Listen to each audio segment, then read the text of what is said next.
Okay, in this lesson we will look at argumentative dialogue, right? Argumentative dialogues, there's several of them. What is a dialogue? A dialogue is a sequence of exchanges of messages or speech acts between two or more participants. A dialogue is also an exchange of questions and replies between two parties. Remember we said that in the last PowerPoint we looked at. Every dialogue has a goal and requires cooperation between the participants to fulfill the goal.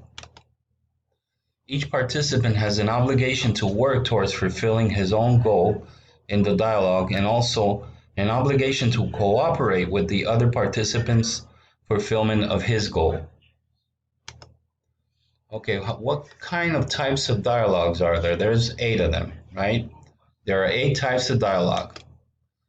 The first one is the personal quarrel, a little undesired one, right? This is the one we are going to encounter a lot in our daily lives, on Facebook, on all these things, right? The debate or forensic debate. This one, it's an important one. Number 2, and 3 are the most important one for us, right? Debate. We have the persuasion dialogue or critical discussion. This is the one we care about the most. Number 2 and 3, especially number 3. Inquiry, negative dialogue, information seeking, action seeking, educational dialogue. Okay, a lot of those we just should become familiar with them, but they're not as important as number 2 and 3. Let's look at the personal quarrel. Okay, the personal quarrel is characterized by aggressive personal attacks. Like I said, this is the one you're going to encounter more in your daily life. Every time you get in an argument with somebody online on this discussion, right? You see this a lot in political arguments, right? It's pretty aggressive. People just cut and paste insults and things like that. Okay, high appeal to emotions. People, yes, very emotional. A desire to win the argument at all cost. It's bitter recriminations, loss of balanced perspective. These are all the things that characterize this kind of quarrel. A regret for excessive personal attacks that were not meant or deserved, right? Sometimes you get carried away, right? And sometimes the other person gets carried away. So you didn't deserve it or you didn't really mean it, but it's no friend to logic. This kind of quarrel, the personal quarrel, is not really logical and represents argument at its worst. So this is what you want to, this is what people always think about what is a dialogue, right? When they're arguing, but it's really what you call a personal quarrel. It's the one you want to avoid, right? The goal of a personal quarrel is for each arguer to attack or hit his or her opponent at all costs, using any means.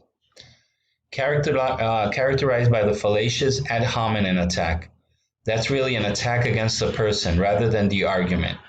And like I say, you see this a lot, people posting pictures of Trump or Obama or any Wanda, our governor here, or basically with some kind of insult, some personal attack. That's not really a good way to argue. There's no argument there. You have to attack a person's idea, not the person. So this is what we call ad hominem, to the person, right? Come from to the man, but it's an emotional arguments that would not be judged relevant by more reasonable standards of argument. Right? If you were being reasonable, you would not think they were relevant. And it represents the lowest level of argument. Lessons drawn from the quarrel turn out to be pathological. Represents the bad argument, the heated argument, the medium of fallacies, vicious attacks, and one-sided criticisms that should be avoided or discouraged by reasonable dialogue. Right? When an argument descends to the level of quarrel, it is usually in deep trouble. That means you're losing the argument. Okay, the second one is the forensic debate. This debate is more regulated than the quarrel, right? In a debate, there are judges or referees who determine, perhaps by voting, which side had the better argument. So this becomes more of a debate here. The debate is regulated by rules of procedure that determine when each arguer may speak or how long each arguer may speak, right? In some cases, a debate may be judged by an audience who may take a vote at the conclusion of the debate, and the majority of the voters then determine who won the debate. The forensic debate is more congenial to logical reasoning than the personal quarrel, because the outcome is decided by a third party who is not subject to personal attacks that may be contained in the argument. So it's saying that there are personal attacks in this. There might be ad hominem in the forensic debate, right? Depending. But it's not to the person that's gonna judge it. Okay. Some debates are controlled by rules that disallow the more severe forms of personal attack and other aggressive or fallacious tactics. Okay, some of them. Okay, they don't allow it. But rules of forensic debate are often very permissive and may allow all kinds of fallacious argument. Sometimes very damaging personal allegations are allowed in questions, and the answer may be hard-pressed to respond to extremely aggressive questions while still answering the question. Such fallacious moves may not only be tolerated, but even praised as good tactics of debating. So you see there is some, goes down to the level there of almost a quarrel, but the debate is more controlled. The debate is a step above the quarrel. The basic purpose of the forensic debate is to win a verbal victory against your opponent by impressing the audience or referee of the debate, which means that fallacious arguments and personal attacks are a good idea if they help you win the argument. See, so it's allowed. Thus, a successful argument in the context of a debate is not necessarily a reasonable argument from the standpoint of logic. It may be a good strategy to appear to have a reasonable argument, but having a reasonable argument is not the main thing. The main thing is to win the debate. So this is the thing in the forensic debate, right? Consequently, the standards of good forensic debate do not necessarily or reliably represent good standards of reasonable argument. So you can see that the forensic debate still is not good either, right? This is the important one for us, right? The persuasion dialogue or critical discussion. Most significant dialogue for us, right? The goal of persuasion dialogue, critical discussion, is to persuade the other party of your thesis, your conclusion, and your point of view. And the method is to prove your thesis. Two kinds of proof may be involved. So now you have proof here, right?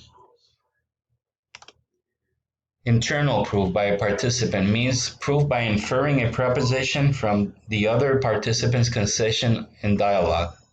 This is the primary method of persuasion, right? You try to get the other person to concede, right? External proof entails introducing of new facts into the argument by appealing to scientific evidence or the expert opinion of a third party or group of expert sources.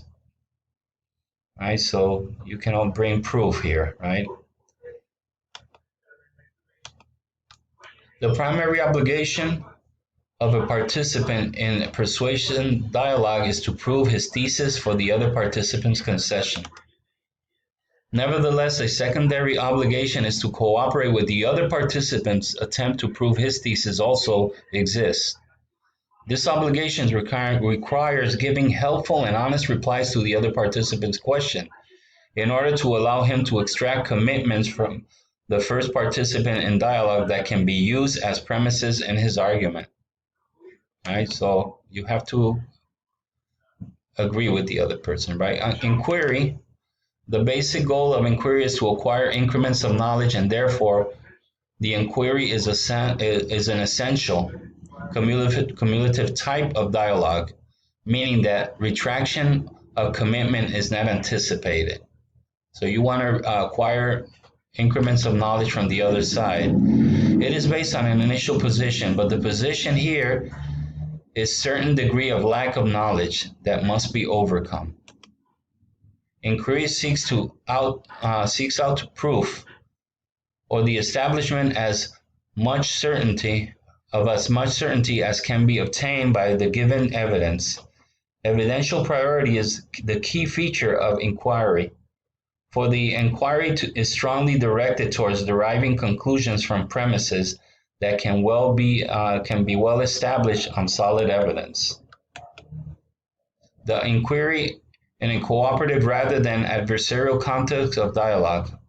Okay, the inquiry is a cooperative rather than adversarial context of dialogue. It's cooperative. Inquiry often purports to be scientific and factual in its methods and standards. The other one is negotiation dialogue. The primary goal is self-interest and the method is to bargain. Bargaining makes no pretensions to be objective inquiry into the truth of a matter, does not involve commitment to the truth of propositions. In negotiation, opinions about what is true or convictions about what is believable are not centrally at stake and may even be contravened by good negotiators. The concessions in bargaining are not commitments.